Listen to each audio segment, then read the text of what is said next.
Deke Copenhaver, former mayor of Augusta, Georgia, podcaster, and author of The Changemaker. Welcome into Forever Forward, man. Man, thank you so much for having me, Mike. It is a pleasure to be here with you with a kindred spirit. We're not going to talk just about this, but I want to start here because I know people want to know. You were the mayor of Augusta, right? Not just any southern city, but the home of the Masters. So, what's one behind-the-scenes story from Masters Week that only the mayor gets to experience?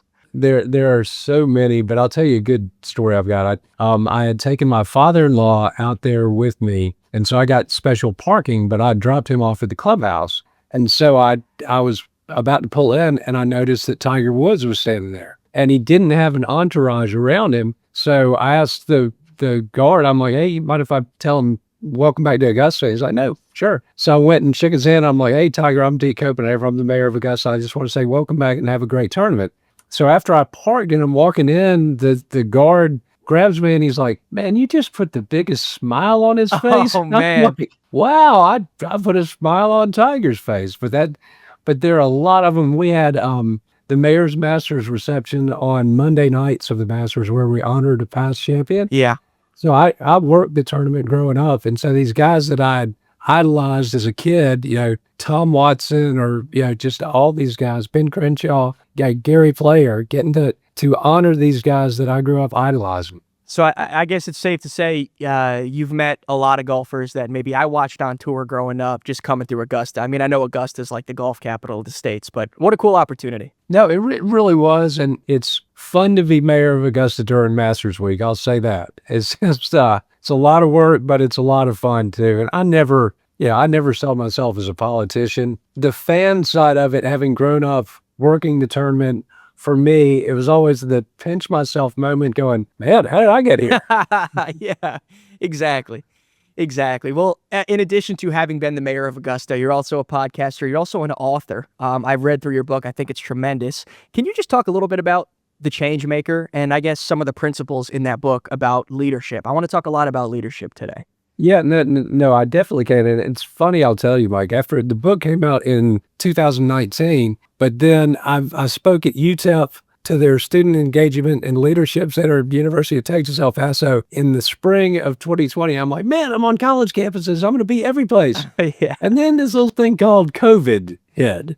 But it's basically, I was speaking locally after the book came out, and a guy said, well, what's at the core of your book? I said, it's that you can treat people with dignity and respect, maintain your character and integrity in leadership positions, even in office, and still be successful. And the guy looked at me and goes, well, I can't wait to read it because I don't think that's possible. Oh, man. I'm like, it is, but unfortunately, people don't associate, politics and leadership anymore. But I never put myself above anybody else I served. And I would tell people, I'm like, I'm a little more high profile city employee, but I'm still a city employee. But I think part of leadership, as I've told people, it's just doing something that maybe nobody else wants to do, because things were very messy with our local government when I ran when I was 37 years old. And people were like, well, why would you want to get involved in all that? I said, because if nobody tries to change it, I know it's never going to change. So it's being willing to put yourself out there, but still it's treating people with dignity and respect, maintaining your character and integrity. What we see politically or in the corporate world these days to a large degree, I spoke for the Young Presidents Organization of South Carolina recently. And so I was speaking about how do we create change-making leaders in this next generation. I said, look, if they can't see it, they can't be it. So I don't have kids myself, but for me as an adult, in whatever I do, if I don't model that behavior of what it's like to be compassionate, kind, caring, building people up, encouraging people, then how do I expect that next generation that's looking at me in a leadership position saying, oh, you need to be more civil, but, I'm not going to do it myself. Right. That's just duplicitous. Completely. And I can imagine you've probably seen some of the less pretty side of this in your career as well. And I certainly can share in my own corporate career, you'd be surprised how many people are called leaders, but don't actually lead. I think there's a difference between a real leader and then somebody who's just the head on the org chart. I wonder if you have any thoughts on that? Because I've seen that from time to time. Like sometimes my colleagues, right, that were at the same level as me in the organization, I really considered leaders. And then some people that were my boss or, my boss's boss, I'm like, I don't really view that person as a leader. He just runs this group. So many people equate leadership with power. Yeah. And I'm like, the only power I think any good leader should concern themselves with is the power to inspire. Because if you can inspire others to follow your lead and work with you, there's nothing you can't do. But just one person alone can't do really anything. But it is, I tell people, if you have to use fear and manipulation to get your way in a leadership position, that is not leadership, that's bully. Yeah. Leadership is about making people feel safe, secure, and that their voices are heard. And so you can have that churn and burn mentality in politics or in the corporate world, but in the long run, the best way to lead is through character and integrity and kindness and compassion. Yeah, it's my father-in-law is notorious for saying, "Nice guys always win." There's a phrase that says, "Nice guys finish last." He's like, "Look, in Yeah. my career, I've always seen it. It always comes back around. The nice guy is the one that always wins because people trust them, right?" I think people are very quick to identify great leaders and great partners, and then maybe also very quick to identify some folks that aren't as honest and aren't as morally courageous. Actually, that's one thing I want to talk to you about. One of my favorite quotes in the book reads, "Moral courage is the most undervalued and overlooked characteristic of leadership in today's society." Can you just expand a bit about that? Like, what do you mean by moral courage and why is it so undervalued? It's the courage to do the right thing. And I think so often people don't want to pay the consequences. Not everybody's going to like everything you do, and that's okay. But I made decisions based on what was the greater good of the community as a whole. So sometimes that would get, people were getting mad at me at different points, but I'm like, you just have to have the courage to do what you think is in the greater good and the majority of your community. And that's not easy because what you end up doing, or what I did for regularly, the extremes on either end love to attack you. But I'm like, if the extremes on either end are attacking me, then I'm probably doing what's right for the majority of the people I serve. Oh, well said. Very well said. That's how you know you're exactly in the right place. Um, Yes. have you always kind of had this viewpoint, or is this something that you kind of adapted over time as you sort of got to see, maybe it was mentors in your life or good leaders, how they actually led? My father raised me to be a gentleman. Yeah. And I think that being a gentleman and having good manners and everything, that's what I aspired to be, but that's what my father was. Yeah. And my mom and dad taught me to treat everybody with dignity and respect, no matter what walk of life they're from. And I'm like, those just little things, but being raised in that environment. But I'll tell you, Mike, so my mom was a liberal Democrat, my dad a conservative Republican. Wow. Never voted the same way in a presidential election in over 40 years of marriage. Wow. But we could have conversations looking at both points of view at the dinner table. So I've got now, I'm one of 5 kids. I've got 11 nieces and nephews, 13 great nieces and nephews, and our family loves each other. We have different political ideologies, but we've never argued over politics. But I think that's because our mom and dad set that tone for us. And one of the things they did, they're like, we never go to bed angry, and they could disagree. Obviously not voting the same way in a presidential election in over 40 years. They disagreed over politics, but they still had a very healthy marriage and set a really good example for us. I mean, it's amazing. And I wish that was more common today. And maybe it is. Maybe it's more common than I think it is. But I do find, there is like a degree of divisiveness in today's world. Like not even just politically, but just more generally. I feel like, and we spoke about this a bit on your show, like there are things today that want to try and divide us, right? Whether it's algorithms or it's media, who knows what it is. But I think one of the great joys of my show is that I've learned that for as kind of different as we all think we are, we're actually all quite similar. And I know that you focus a lot on kind of like community building and finding those common threads with people. I wonder if you have any takeaways as far as like being boots on the ground and actually being with people around, hey guys, like this is not as divided as we thought it was. I love grassroots engagement. So I love to be out there talking to your average man or woman on the street. I mean, I came through cancer a couple of years ago. You want to talk about grassroots engagement? Go through chemotherapy for like 4.5 hours, one day a week, and you're all on the same level. Yeah. You can have a conversation and nobody really cares about differing political views because it's a shared communal experience of we're trying to get better. We're in treatment and nobody's above anybody else. And I'm like, that's a beautiful thing to me. I think when leaders try to put themselves above the people they serve, somebody's always going to be there to knock you off your pedestal. So I think it's always, we have spoken about our faith. I'm like, okay, the greatest servant leader ever to walk the face of the earth was Jesus Christ. Amen. And he did not lead from the C-suite or from a gated community. He led from the street. I mean, greatest grassroots engager ever. And I'm like, I'm always going to fall short, but that's who is my role model for leadership. One thing, speaking about change and like identity, like one thing that I've spoken about on my show and that we spoke about on yours was, look, the last year for me has been an interesting time, had a bit of a career pivot, sort of refound my faith. I started this show, like a lot of change is going on. And I think I had to address some parts of me that I wasn't a big fan of. I think I was Yeah. perpetuating certain things that I would be very outspoken against. But then meanwhile, I take a real look in the mirror and say, wait, I'm part of the problem. You've written about how in order to inspire change, you first might need to change yourself. Can you just talk a little bit about what that means? Oh yeah, man. It's so funny because people talk about, well, they're changing or whatever. I'm like, I think we should always want to evolve. Absolutely. And I'll give you a great example of this here recently for me. I'm 57 years old. So I have done work for people on handshake agreements where they've agreed to compensate me. People would say that's not the best business model. I'm like, well, it avoids ever having to discuss litigation. Yeah, right. If I've just got a hit, and I'm like, I kind of feel like your word is your bond. So about a month and a half ago, I'm sitting there and I'm praying. I'm like, Lord, I'm doing all this work that I was supposed to be compensated for that people are paying me for it.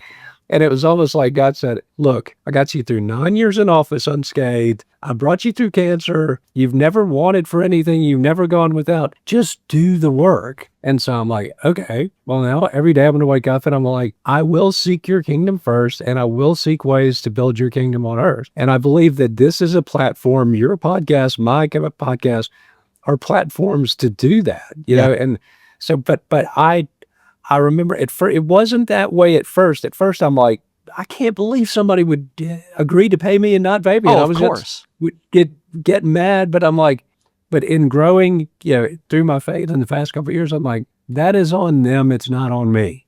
So if they do it and they're okay, well, I'm like, I'm not going to stress out and get to a point where I can't stand somebody over that. It's like, just that was your choice to make. But I've had all these doors open up since I made that decision, and it's very free. I had a drink with my stockbroker, and I'm like, hey man, I know that seeking the kingdom first and seeking to build His kingdom on earth might not be the best investment strategy, but that's what we're gonna do. And he's a great friend of mine, Charlie Noggins. But he's like, no, I think it's great. When you think in this world that we're being force-fed the idea that you have to have money, fame, and power to be relevant, I'm like, okay, well, I'm going to run in the exact opposite direction. Totally. My brother, he's so well read on the stock market, and just so you speaking about your stockbroker makes me think of him. But he always tells me, if you're doing the same thing as everybody else, then you're in the wrong place. And so to your point about like, hey, this is going to be our investment strategy. I know it's very like unique. I think you're doing the right thing. I want to talk about a couple things that we touched on your show, but that I think that are relevant maybe for my listeners as well. One on kind of the more gloomy side, and then one on the more optimistic side. On the gloomy side, you've written about this like loneliness epidemic that young people are facing. Can we just talk about that for a second? Because I think it's relevant, but I think that there's hope. I think that there's a lot of hope for people like me and younger people to come out of this, but like, where are we? And we've discussed social media just feeds it. It's like, oh, everybody's life looks better than mine does. Oh, certainly. But what I would say is, as you and I discussed, I lost my wife she took her own life when I was 29 years old. Yeah. So to those young people, I would say anybody listening to your show or watching your show, don't give up hope. I mean, I'm 57 now. I've been married for 26 years happily. But there are times when life can seem hopeless, but I'm like, you just got to keep going, and it is, life can be scary at times, but I would also say, and I tell young people all this, I'm like, if you ever want to talk to somebody, give me a call. Yeah. My phone number is 706-825-6314. And that is my, so you know what I did in my book? I put my actual cell phone number in the back of it. I saw that. Yeah, and so only one person has called because I don't. I think they're like, who would be crazy enough to put your personal cell phone number in the back of a best-selling book? But I did. But we have to be open, and it goes back to what we discussed earlier about listening to people. Sometimes, I was telling somebody today on this committee meeting we had for hurricane relief, I said when I was in office, I was, I took all the calls that I possibly could. Yeah. I said, but what I realized is most of 9 times out of 10, I would just let the constituent talk. And they would really, I mean, usually they talk themselves through their own problem, but they just wanted somebody to listen, and that's, so just to show compassion and show somebody that they matter, that what they say matters, by what their concerns and feelings are matter, that's giving people dignity. I agree. I completely agree. And you have another quote here that I'm going to read because I think it's so well said. You say listening is the most powerful tool any leader has at their disposal because when people feel heard, they feel valued. And I think that goes without saying, but people need to really understand that. And to the point about the loneliness epidemic, I just feel like so many people nowadays just don't feel seen or heard. Right. And I Yeah. think part of the problem is, we have social media and we feel like we're connected to all these people, but we're really not. And then on top of that, we spoke about this on your episode, but, look, we have ChatGPT now, right, which is like this consumer grade AI that you can speak to like another human, and it learns to respond in a way that you like. What was the phrase you used? The algorithms? What was it? It's you are the product. The algorithms are not your friends, and you are not the consumer. You are the product. You are the product, right? And so I catch myself oftentimes having full-blown conversations with ChatGPT. You even referenced, you saw an article where like young people are having significant other relationships with ChatGPT, Yeah, which which is is freaking crazy. it's freaking unbelievable. But like there is a deeper issue here. And I think it's the fact that, look, people crave connection, right? We are community-oriented people. That's how we are as human beings. And to circle back on my point around hopefulness, I feel like there is a general yearning for people to get back to like community-based activities. I feel that. I really feel like we are rubber banding back to a point where some people are standing up saying enough is enough. We're not meant to live like this. I know. I will tell you, I see it because I mean, I've been engaged at the grassroots level for 20 years here in Augusta. So when Hurricane Helene hit, there were people, I mean, it was a direct hit. It was not as bad as Eastern North Carolina, but it was really, really, really bad. Yeah. We didn't get the press because things in Eastern North Carolina were horrific, but people who came in from all over the United States to our aid said that they have never seen a community come together like we did in the wake of the storm. And that was people that didn't know each other. People like we met and made friends with people when we're sawing people out of their houses and all. That storm was this community experience. But I do agree. So I'm on the vestry of my church. Church is the Good Shepherd Episcopalian. So we got a 38-year-old rector, priest, and his wife. Basically, giving is up, attendance is up, membership is up, the energy around the church. So to your point about needing to be in community. So my who's become Porter Taylor, who's become a great friend of mine, who's our rector.